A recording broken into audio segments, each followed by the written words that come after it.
Hello, Brian Arlinghaus here from Arlinghaus Plumbing, Heating, and Air Conditioning. And I've got a great household tip for you today. We're talking about your electrical panel in your house. So sometimes breakers will trip. It could be a weak breaker. It could be something that's failing that is plugged into an electrical socket. There's all sorts of reasons that a breaker could trip. So here is what you should do. Make sure when you go and get into your panel that you have good lighting in the room.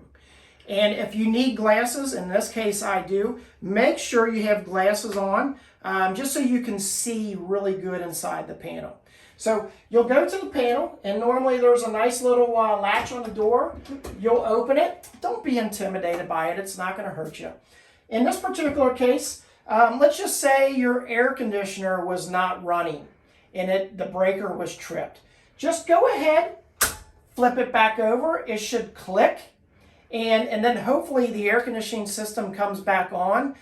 But if it trips back over, do not flip it back over, okay? At that point then, you want to call an electrician. In this case, if it's your air conditioner breaker, go ahead and call your local air conditioning contractor. Hopefully this is beneficial to you. Thank you and have a happy day.